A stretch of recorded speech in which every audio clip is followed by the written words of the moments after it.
Hello, everyone. Thank you for watching and connecting. This is Saima Dillon with Heart to Heart with Saima. And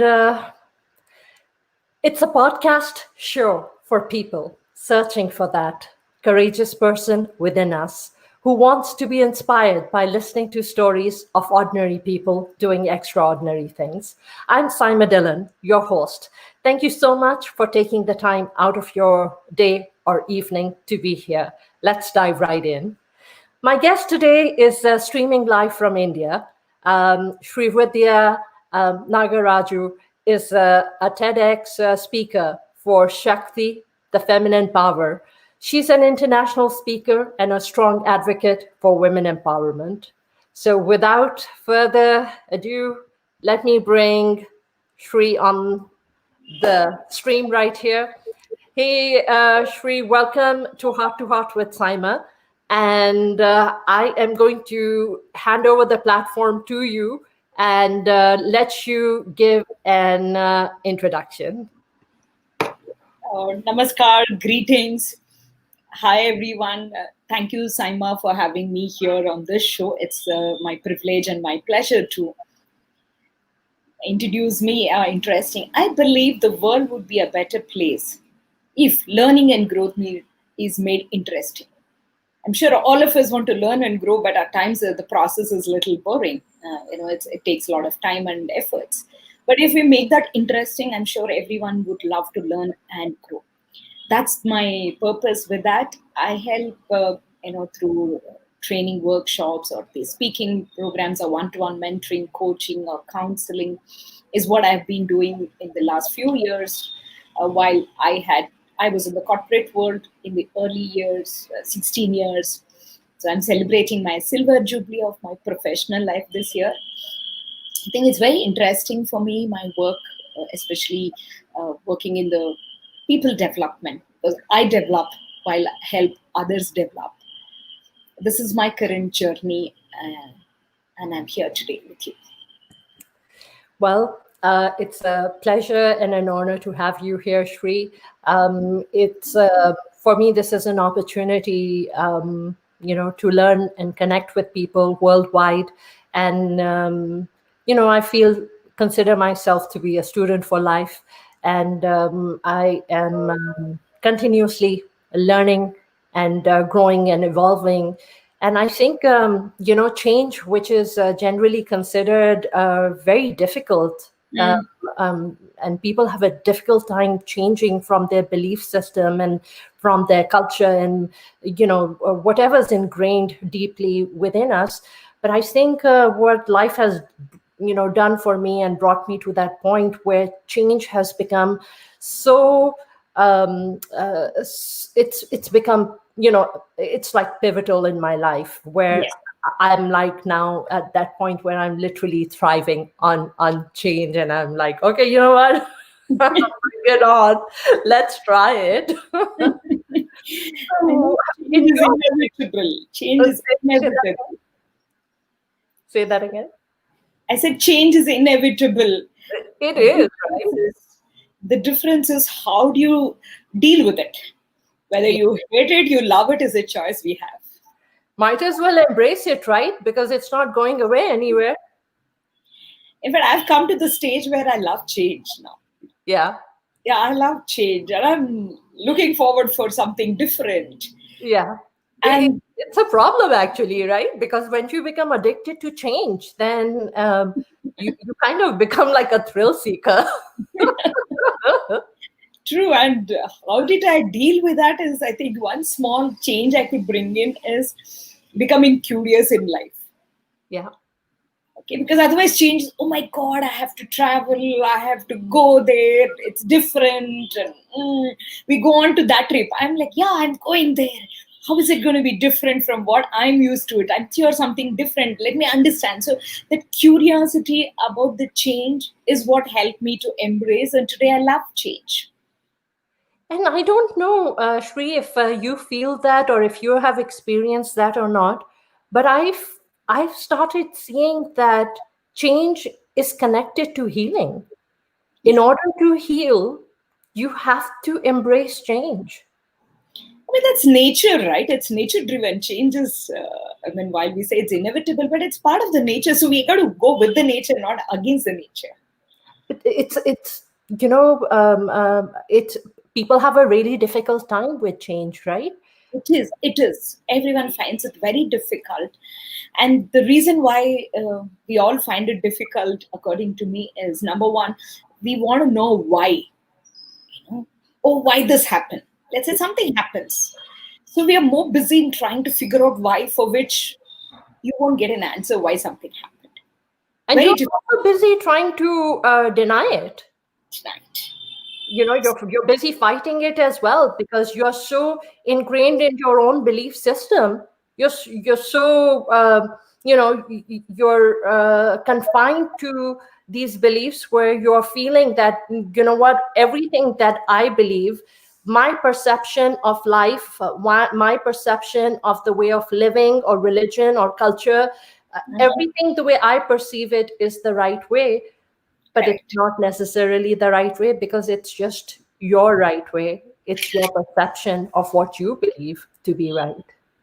Very true. Very true. So that's why we are in denial. And so the way to handle it is accept it and forget the reason why it happened. Yeah. Why me? That's one big question which bothers. Why should it happen to me? How are we different from anyone else? It'll happen to everyone. It has happened to me also. Yeah. I think the moment we accept and become curious, saying, okay, this is something new. What can I do good with this? How can I embrace it? That process of accepting and stopping to figure out why it happened, or why me, why someone else, no answer to that. Just accept it. And then become curious. That's what has helped me to deal with all the changes in my life, the tough, challenging times, or the good or the bad times, both the ways. Define curiosity. Okay, curiosity is that you want to know, that eagerness. Right? Let's say something totally new. It's this show. Let's take this example. You've invited me for this show, and you're new. I don't know you much. Yeah. So I can go with a whole set of apprehensions and say, oh my God, I don't know Saima, I'm going on live, what will happen, blah, blah, blah. I can go on that path. Yeah. I said, wow, I'm meeting a new person. So let me understand. I'm sure, that's where that eagerness to learn something, to know something, that's curiosity. I think that is definitely attitude which has helped me grow today. If you ask me. So I'm happy to travel anywhere. I'm happy to go anywhere, meet anyone, learn anything. Because I only become curious rather than being, opinionated or judgmental, so-called. We say, oh, these people are like that. I said, wow, let me understand. Yeah. So it is the child in us. If I have to say, the children, we had so much of curiosity, right? We get excited for everything. So that childlike curiosity, it's very important to keep it on. Conditioning is not as there as you're growing, right? When you're children, you accept change, you accept all colors, you accept you accept everything. The relationships are relationships of the heart and the soul connections, right? Yes. You're not conditioned by, okay, the color of the skin, or the way someone speaks, or the food habits, or right. It's all acceptance on just a simple level, which is a connection of the heart. And somewhere, as we are growing, all these conditions are added in our life, and we lose so much of ourself. And I feel you go through that, and I think in our generation, you reach a point in which generally hits in your 30s or 40s, where these stark realizations hit you, and you're like, I'm this person, but there's a disconnect. Who I have become is not who I truly am within. right. Absolutely. I think it took a lot of time for us, as you rightly said. Only we had to hit 30, 35, 40 to, and we continue to realize who we are now in the journey. But at least the journey has begun. That's the good news. But now I see the younger generation are much faster. They're able to focus on themselves, be themselves. I think it's a balance. We got confusing when you have to be empathetic, care for others, Yeah. which probably we got confusing, which means I have to give up myself. It's not. Now we have balance. Yeah, I will continue to be empathetic and care for everyone around, but that doesn't stop me being who I am or caring for myself. That self-love is somewhere we never paid attention. So I say, if Yeah, sorry, I interrupted you, but our cultures are similar, right? And somewhere in that culture, and that's what you advocate as well, right? Shakti, the feminine power. I think a woman is given so much honor and so much respect and so much power, just the power of being able to conceive and bring life into this world. I mean, from so many different aspects, the nurturing aspect. I mean, women are so, and I never feel like there's any reason to compare to the opposite gender, because I do feel that we all have our different roles, and living your role doesn't mean taking away from the strength of the other gender either. I mean, I totally agree with you. I think the comparison itself is wrong. Because nature is created, it's not about women and men, it's about the feminine energy and the masculine energy. Yeah. And the reality is, all of us have both the energies. So in India, it is depicted with that Ardhanarishwara concept. So the men, half women. For me, that is not about equality. A lot of people say, oh, that's equality. For me, it says each of us have both energies. While as a woman, you are saying we are more nurturing, we give life. But at the same time, we also have the masculine energy. That's something we need to remember and utilize it, leverage it when the need comes. Use which energy is appropriate for the situation. It is true for both men and women. I think that's something which is that is what for me the Shakti is, that yes, we have both the energies. Can we leverage it? We just need to tap it and remind ourselves, yes, I can be aggressive if required, if the situation demands. At the same time, I can be very compassionate and nurturing, and both the roles. We do our natural who we are, but at times it's absolutely uh, needed for us to remind and use the other energy. So there is no need for any comparison. Yeah. And at the end of the day, I think, just nurturing what is there within us, because obviously everyone is not made the same. Someone once asked me, if someone comes and tells you they don't like you, how would you react? And I'm like, the world's population is over 7 billion. For me to, sit here and think that 7 billion should like me, I mean, that would be very unrealistic of me. And if someone doesn't like me, I think that's okay. I mean, why should I take it personally, right? I think that we need to interpret a little differently. When someone doesn't like me, it's not they don't like me as a person or who I am. They may not like certain behavior of me, or certain thought process of me, certain Yeah. certain aspects of me. So we need to disconnect between the two. I think that's very important. A lot of people get confused. Oh, they don't like me, so I am not okay. No, it is that they are disagreeing you with your idea or some aspect of you. Or they can be like me, where it's like, even if they don't like you, it's okay.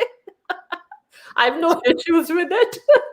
But a lot of us take very personally, right? I'm sure that people like you and me have overgrown it. Yes. It's not that we were, I mean, I was definitely, there was some time where I used to feel, oh, I'm not liked, so I'm not good, and all that blaming self, bringing it back to me. It's not about me. If that person, and that person may not be liking at that moment based on their mood, what else is happening in their life.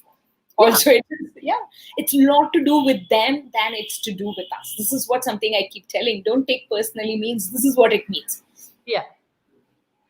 So, going back to your journey, Shri, you went from the corporate world and working in India, and then transitioning into becoming this life coach. How did that transition happen for you? as we started somehow incidentally about the change in the beginning, my life change has been very constant. Yeah. And it has worked well for me. Let me put it that way.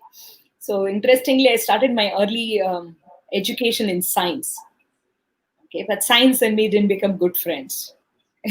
You know what I mean by that. I do. I was never a good student, so I I understand.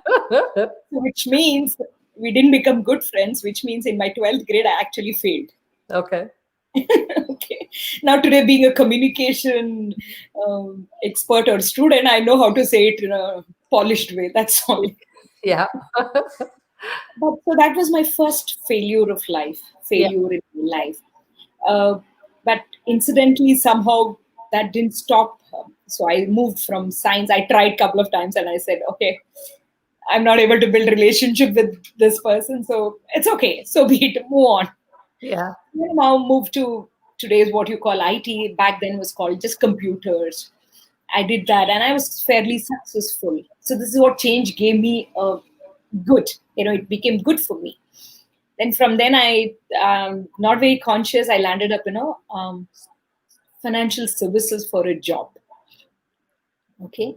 And then so I ended up being in financial services. So I left all that and I ended up being in a financial services. That's where after that I did my master's in commerce because I was in financial services. And then I started growing to managerial roles in the organization. That's where I decided to go to a very prestigious B school in India called Indian Institute of Management, Bangalore. And I did my executive MBA, executive management program. So life kept changing, and through the journey is where I was in the financial services hardcore service delivery operations in the company. There was a time where the learning and development manager had some challenge, so they needed someone to pitch in temporarily for that role, just a little bit of that, and I was chosen for it. And me as a person change, I'm like always ready. That's been me. And said, yeah, sure, I'll try it out. I didn't know anything, but I said, I'll try it out. Yeah. So I tried out and then I enjoyed it. Then I came back to operations. And parallelly, I've been working as a volunteer counselor in an organization, in a non-government organization, a non-profit organization. So that's where dealing with people I really enjoyed, and I could connect with people, and everyone said, yeah, you're doing a good job. So all these all other events in life helped me start realizing, I think my passion is really working with people. Yeah. So I went and did my master's in psychology eventually to understand more. And then that's where I decided, okay, now it's time to marry the passion and the profession. Okay. That's one way to put it. Yes. So now my both passion and profession. So I took a plunge into this entrepreneurial journey, inspired by our great ex-people president of India, Dr. APJ Abdul Kalam. So when I met him is where I got inspired, saying I should become an entrepreneur. So, I did people development, working with completely yeah. people and developing myself in the process. So, what's your why been for doing what you're doing? As I said, I think the learning and the growth is something every child I have worked with, or every adult, or every even old people, no matter elderly people, everyone wants to keep learning and growing. But often the challenge is people don't know the how part. Right? If you ask a student, I haven't found a student who says, I don't want to be successful in life. Or I haven't found an individual who says. But why is not everyone being able to be there in whatever their meaning of success is? They don't know the how part. Do you This is think it has something to do with finding your passion?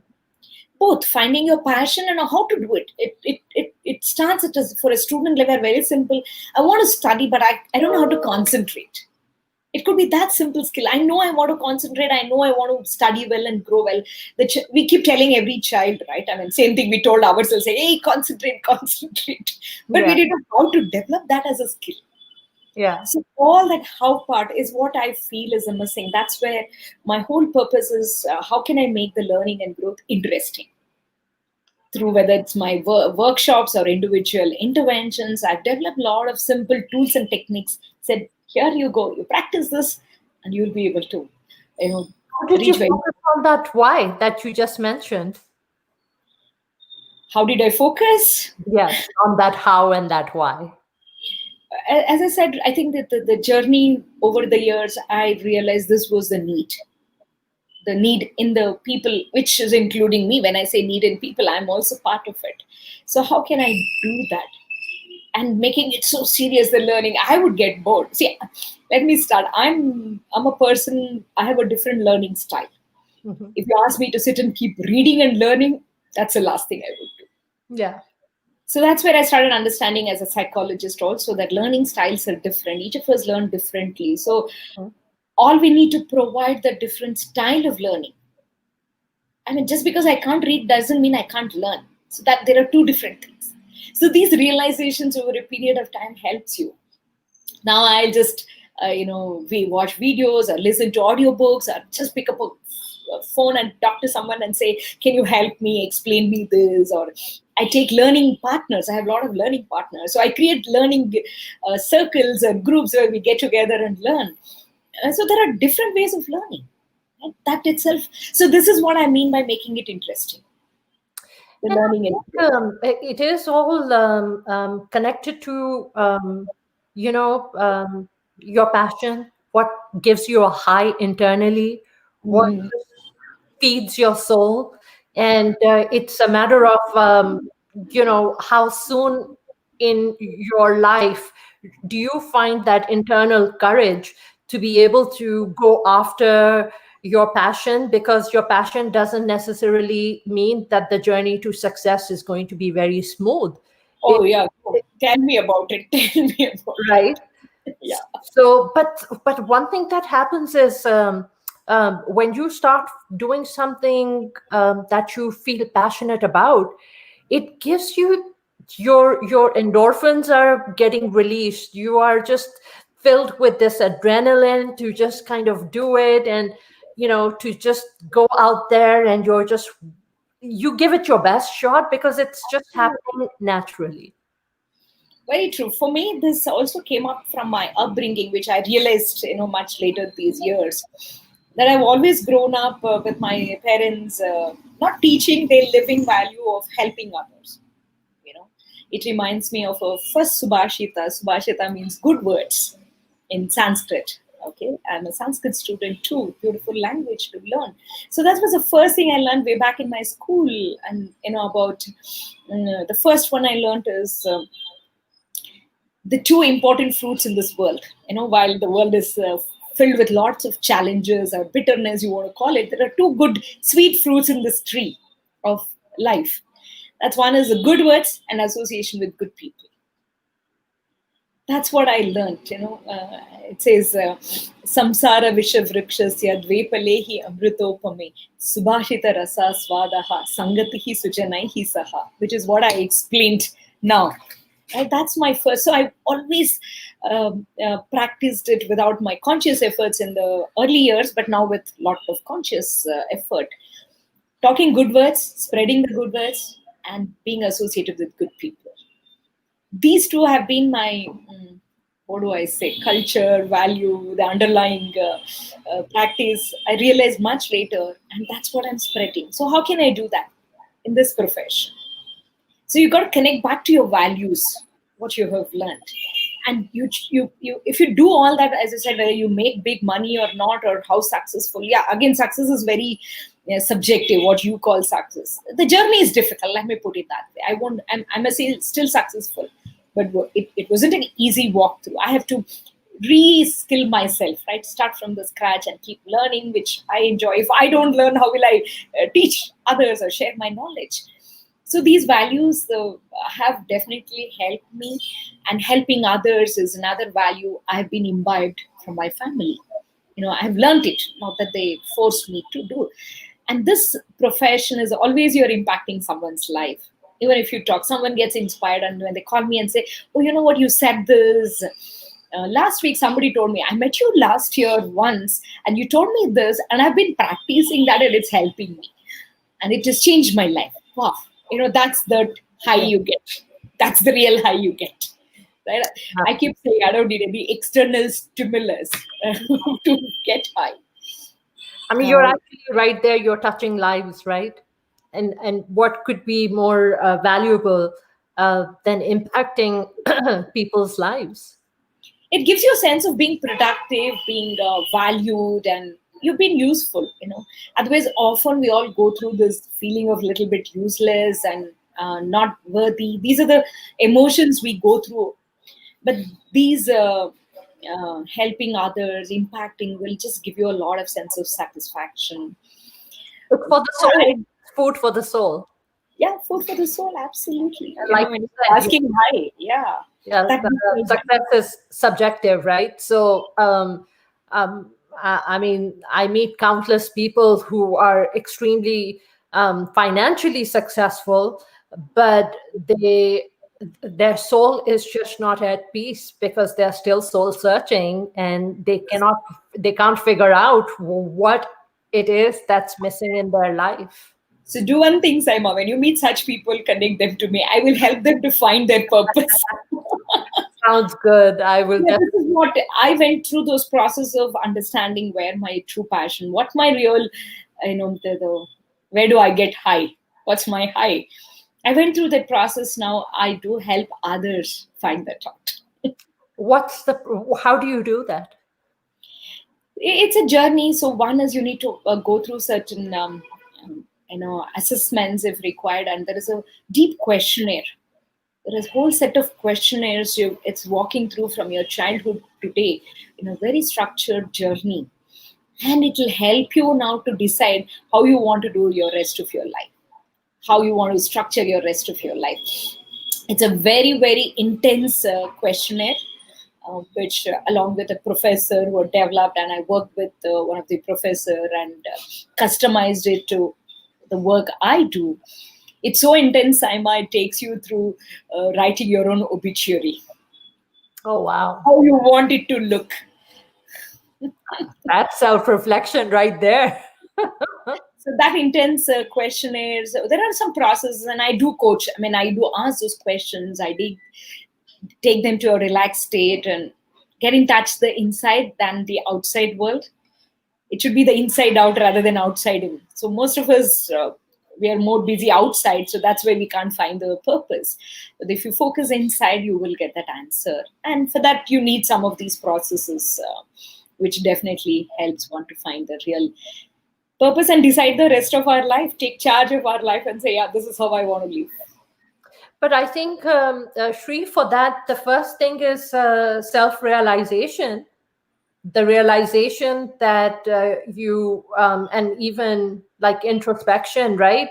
Where Yeah, you feel that, okay, you know what, there's something missing and I need to figure it out. I need to figure out why I am so not at peace with myself, with who I am, and what is lacking, and how do I fix it? And a lot of it is just it's a self-reflection, right? absolutely. And I think we may not get the answers in the day one, but the question beginning is a good news. And I think seeking help is very important at that. Today, who I am is thanks to my mentors and coaches, who have played a significant role. I think a lot of us hesitate to think, oh my, we think everyone has the answer in their life, only I don't have. When people I say, oh, is it? I thought only I don't have. I said, everyone is same. We are all same. It's not that we are all born with so much of clarity. Maybe very few people are. That's what they appear to be, right? We don't know, but we all go through. It's a journey. And I think what's important is more than thinking of too much of destination, enjoying the journey is important. I think that's what a lot of us miss on. We are so focused on that something at the end, which is a moment, right? See, if the mountaineers you asked, when they reach the peak, it's just they stay there for a few seconds or a minute maximum and they come back. But what they talk about is the whole journey, how they went there, what preparation they did, what challenges they went through. Yeah. So, I always say I think we should start enjoying every question comes to our mind, every situation in life, and probably dig deep into it and seek help. Seek Yeah. help. I think just spending time with yourself. Me just time. slowing down, right? Every day, keep at least 10-20 minutes of me time. Yeah, keep me time, and I think it's. I think if there are few things that one should learn from COVID, what it has made us reanalyze and reassess our own life and our priorities, and it has forced us, especially in the US and our lifestyle over here, where easy 60, 70 hours a week. Um, where everything has slowed down, where it forced us to um, realize that, what, slow down. It's okay to take a chill pill. Sometimes we just have Yeah, to take it is. that. And then that's kind of, something that I've been working on myself, that, okay, what, the workday ends at a certain time. Even though with my profession, it's, so much like time schedules are kind of all over the place. But even with weekends, it's like, okay, what, you block it out. You've shut down your brain. You're just in the moment. You're with your family. You're enjoying those moments with your family. Just reanalyzing and just reassessing the way you live your life. Yeah, the COVID has started all the re's. I made a list of the reassess, reflect, relearn, the whole set of I think this is where I've had more people reaching out to me now for help.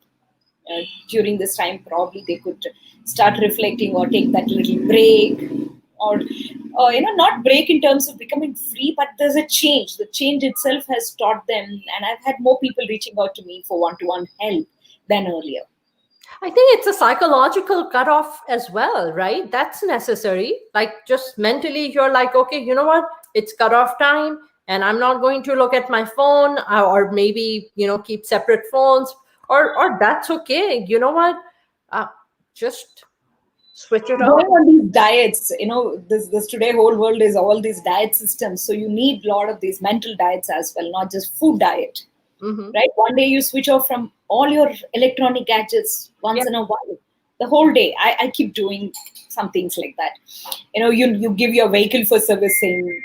The mind and body also needs that servicing, the break, for it Yeah. to recoup, get recharged. Those are charging times, the quiet times. Switch off from whatever you want, inform people, and it's okay. Nothing will happen if you don't look at social media one day in a month. Yeah, I mean, it takes courage. It takes courage to cut yourself off from that fast-paced world where you're constantly on the go and you're running all the time, and you shut off your gadgets and you just tune everything out and you tune in to yourself. So this is what I learned. Sometimes you have to give up to gain something. So give up on some things so that you can give in. Self-tuning, right? That you have to Reprioritize. give up something so that you gain a bigger thing. I think for me personally, those practices have helped me, giving up something for a specific period of time or on a regular basis, whether it's your food or certain habits, or not do, okay, I'm not going to do this period of time. This week I'll try to be non-judgmental, you know. How do you do that? Because that requires a lot of discipline. What's a Yeah. easy strategy of, maybe what would you suggest? Like, maybe on a daily basis or on a weekly basis, you Yeah. make a list of like 10 things that you're not going to do. I think it's very important. We have always list of do's and not do's, right? Yeah. I want to stop doing this and I want to start doing it. We have both the combos. Yeah. So my suggestion is make that list, pick up one of it, and make a small beginning. I think we normally start to trend at high note. Oh, I want to do this big. So then the sustenance is very difficult.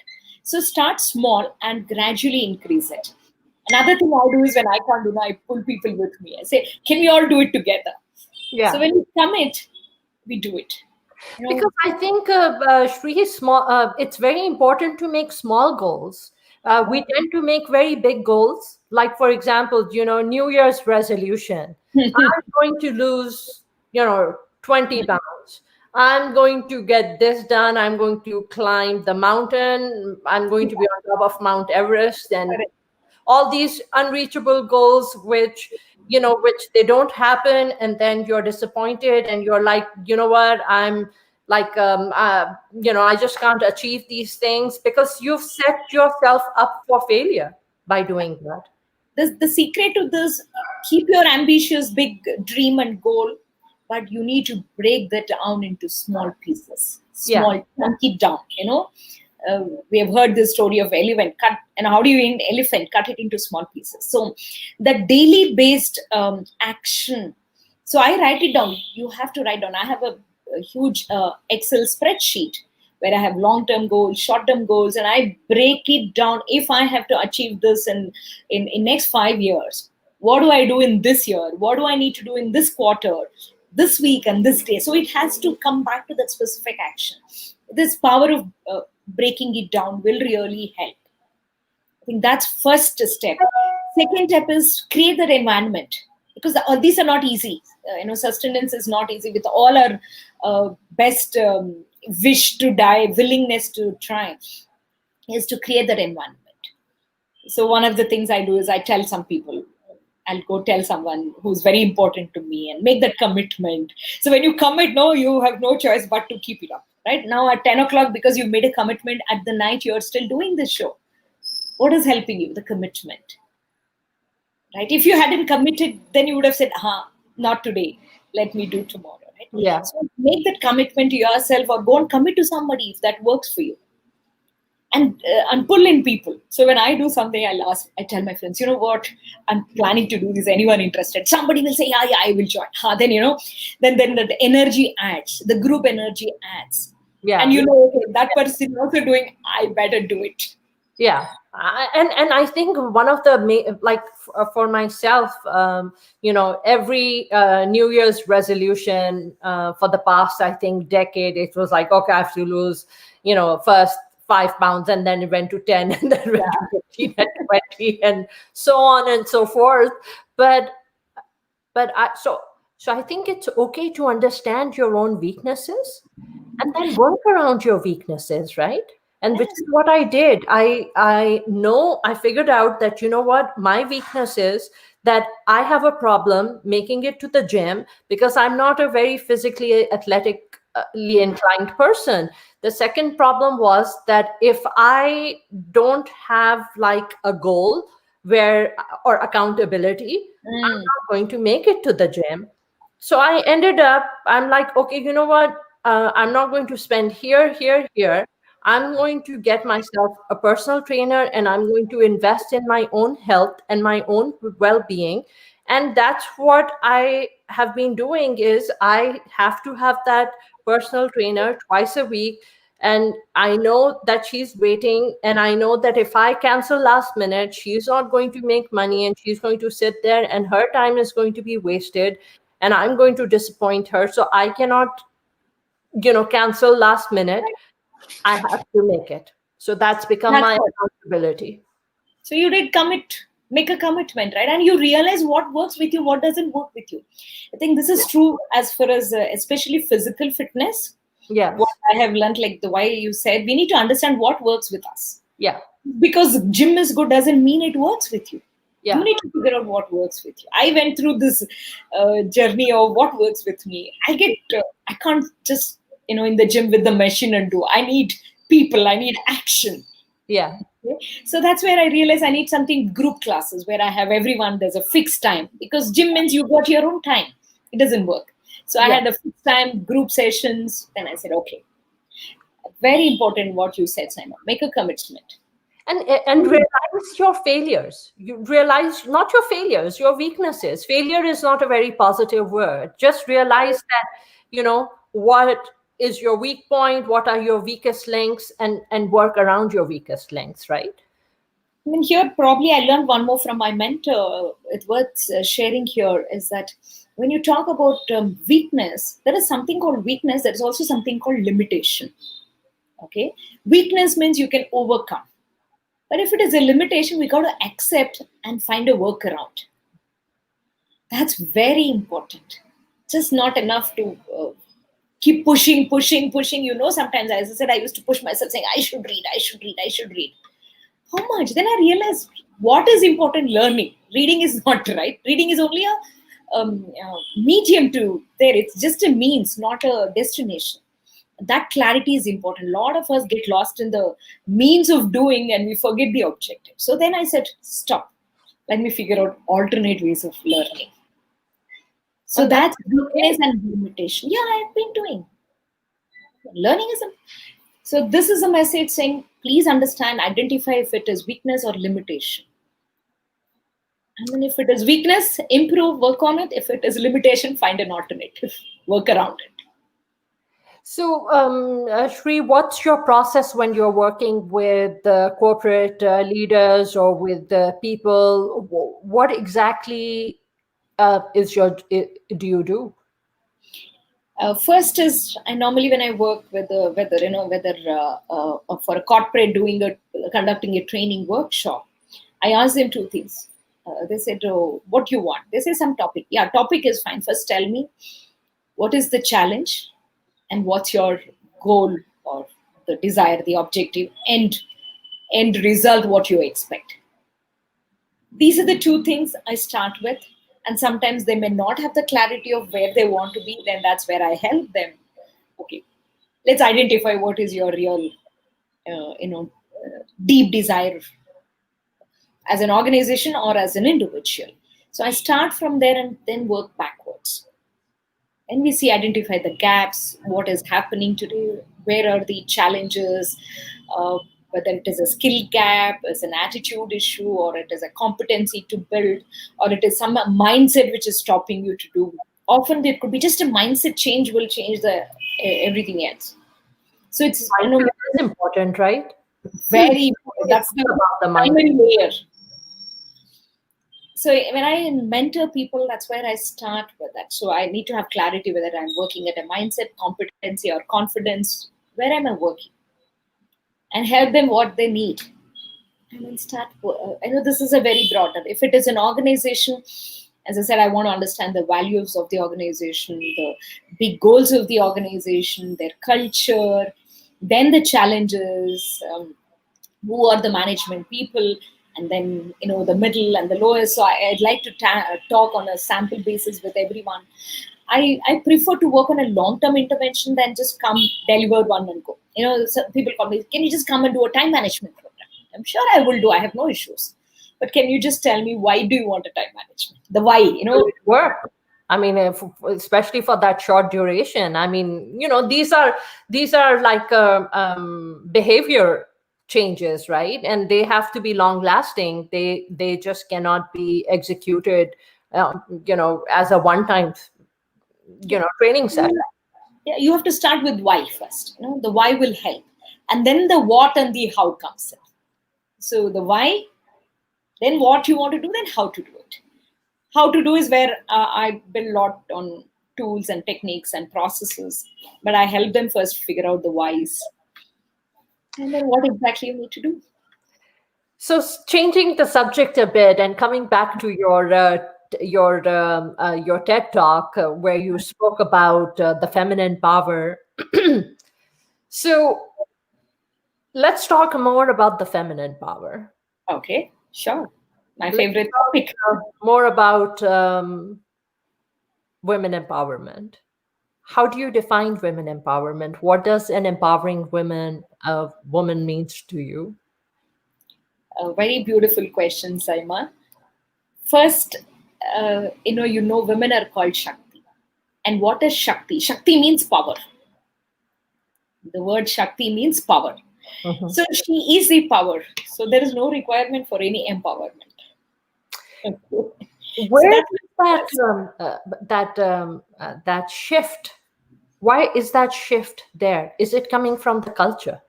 Yes. It's coming from. I don't think any of the religions discredit the strength, the energy of a woman. It's the culture. It's only the cultural practices in between. But otherwise, as you rightly said, every religion or every country, every practices, originally everything is right. But sometimes the way we interpret and the way we culturally bring it up for, and also I will want to say some practices came in, it was appropriate at a particular time and place. Okay, it which looks very inappropriate in today's context. It looks, what is this? It's so meaningless. But perhaps those practices were relevant then. So, but we need to hold on to that. It's okay for us to bring in the change, keep the essence, bring in the change. There's so many stories around it. So, what I want to say is, she is the power. So, there's no empowerment for anyone. Generally, all we need is a nurturing, building the skill, building the competency is what the real need. You know, the real need is that, and reminding, being in touch with the power within. This is what the process I take people, help them to realize the power is inside. In fact, beautifully, one of the lady whom I'm mentoring, she's a director in a big organization. So she said, all these years I went to a lot of people and everyone kept showing me what I'm not good at. She said, Shri, you're the one who showed me that I have the power within and I can work through. I felt, yeah, I think that's the role we all have to do as everyone. Whether as a parent, you need to help your child to realize the power within, whatever, irrespective of the roles we are playing or in every role we play. That is what is the truth. The power lies within us. Yes. And we need to tap it. We need to tap it. And I think there's also a certain level of awareness, which is very important. I think there's an awareness where within us, we have to teach everyone around us, from our children to our siblings to our friends to everyone around, that the basic simple meaning, the respecting others, respecting humanity, respecting, irrespective of being male or female, just a basic level of respect. Self-respect, it starts with the self-respect. You start respecting yourself, love yourself. You were asking, what is an empowered woman? So let me use the word powered women. Mean to me is where you are able to first accept who you are. That doesn't mean you should not bring in a change, but accept the self-love. I think there is a lot of challenge and interpretation of these three words: self-love, arrogance, and selfish. Okay. So my example is, if I say I want this phone, that means self-love. But if I say, only I should have it, others should not have, a selfish. We are not, by and large, selfish people, but we don't even do the self-love. It's very difficult for me to say, yeah, I really want this. Okay, that's one of the thing. And then arrogance. It's important for me to feel I am beautiful. Where does the arrogance move? When I start feeling, I'm the only beautiful person. Then the arrogance. So that these three words, if we understand, then a lot we will be ease with our own self. The moment I'm happy, I'm in love, I feel beautiful, then I'll spread the same thing outside. Environment plays a strong role in that self-love as well, right?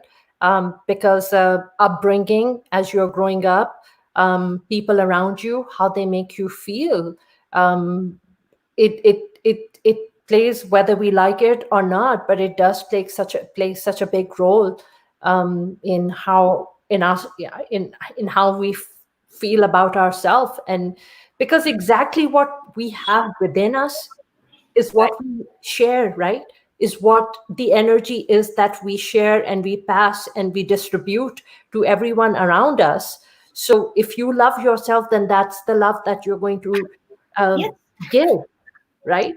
Absolutely. And that's a big challenge. Yes, I agree, Saima, environment has a bigger role to play. But there is time we've got to start taking charge of our life. True. And change that environment. At least instead of saying, oh my God, I didn't have this environment, I have people who are. So you change it. You bring in the change what you want. That's what I said. Just instead of cribbing and crying, this was environment or this, that. Yes, all that is reality. To see, right? Yeah. Take ownership. Yeah. Nobody stops me loving myself, right? Instead of waiting someone else should love me first, then I will love. No, it's just meaningless.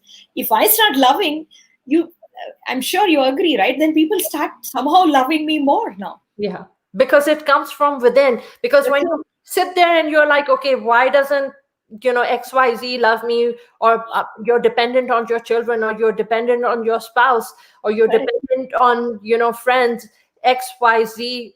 But you know what? Forget everyone else. Love yourself first, because when you are consumed with self-love and you take care of yourself and you make yourself your own priority, then people around you define how anyone else treats you. Absolutely. The way there used to be, we were taught, now how you treat others, others will treat you the same way. I'll say, how you treat yourself, Yourself is others will treat you the same way. Yeah, I think that is just that is just such a big realization, and people don't realize that taking care of yourself should be your number one priority. It doesn't make you selfish. Yes, that's exactly. So there's such a big confusion right here. Taking care of yourself, people think, oh, but I can't be that selfish. I will put the whole world first, and then you yourself are consumed with misery. They don't realize that when you love yourself first and you're consumed with that love and satisfaction and that gratitude and that inner peace, and your soul is just soaring, right? Then that's what you pass to everyone around you. So true, Saima. Like, if I'm not happy, how will I spread the happiness? Yeah. If my objective is to make everyone around me happy, Yeah. and internally I'm not happy, it is not going to last. So, end of the day, neither I'll be happy, nor people around me will be happy. And that's what you send to your kids too. That's Exactly. another big realization. That if you're miserable, then that is the same misery that you're transferring into everyone around you, including your children. So, some simple tips to practice this, very simple. I said, no, how? First is to understand the power within, which is there is a divine power within each one of us. There is a divine power. So we need to nurture that. Okay. Start that, I'll say, when you open your eyes in the first thing in the morning, what you do when you open your eyes, right? As you open your eyes, bring a smile on your face. Because that's what we want, happiness. So where does it come from? Within. Start the day with a smile. Simple technique. Start the day with a smile. And then hold on to that smile as much as you can. Keep smiling. You don't need a reason to smile. Because our objective is to keep smiling in life, being happy in life. So why do you need reasons? You don't need to say, right? For everyone who's watching right now, just stop what you're doing and just smile. And it just changes your whole demeanor and your psychologically and physiologically, everything, just your energy just completely starts to change. And Shri, on that note, we are in the last 5 minutes of our show, because as usual, time just flies. And I'm going to give you the camera is going to be on you. It's your pitch, whether you want it to be sales pitch, share your information, your website. It's all yours, and here you go. Thank you so much, Saima. Again, I just want to say thank you to everyone. As if you want to know more about me, reach out to me. As you see the name Srividya Nagaraju, my website is also same, srividyanagaraju.com. And you see that I call myself a learning facilitator and Indic wisdom enthusiast. So let me share a little bit about it. There's so much in each country. There's a rich history. So my effort is to bring in a lot of learnings from our Indian history, the scriptures, all that, the stories we have learned during our childhood. So I'm converting them into our life and leadership or management lessons, what we can adopt in today's world. So that's the focus area I am into. I'm in all social media. same name, Srividya Nagaraju. Stay in touch with me. I'm more than happy to spread this joy. All I can say, keep smiling, inspire yourself before you inspire others. I am there to conduct any training workshops or one-to-one training, mentoring, coaching, group, or just to have a chat with me. Feel free to stay in touch with me. I'm open to any mode of communication. Happy to talk to any one of you anytime. And anything specific, any questions? Saima, do we allow for any questions? Are there any questions there? There are there are no questions. There are just some comments, and just everyone. So no questions. So Shri, on that note, I am so I just want to add, this is a time in India, the festival time of Deepavali, Diwali, right? This is all spreading the light. I think let's understand the true meaning of light. The light is the joy, the happiness, the positive energy the world needs even more now with the COVID. Everyone talks about that. So that's why spread the smile, spread the joy, the light within. Let the divine light within start glowing and spreading all around to everyone around us, to the nature, to the whole world. We always believe, the Sarve Janaha Sukhino Bhavantu. That's our belief, that everyone be safe, happy, well-being. We pray for the well-being of everyone. And this is the right time, and you have got me on a day. It's called Dhanteras here in India, which is a day of prosperity. So I wish all the viewers across the world to bring in more joy and prosperity in life. Thank you so much, Saima, for having me here. You're most welcome, and we share this festival of light with you and with all everyone who's watching, anyone in the world who's celebrating this. Wishing everyone and you a happy Diwali, Shri, and thank you so much for being here. And on that note, everyone, thank you for watching, and I do appreciate everyone being here.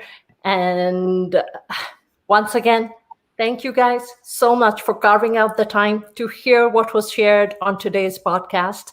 If this inspired you to take the next step in your journey, then I want to invite you to join my email list by emailing vip@saimadillon.com.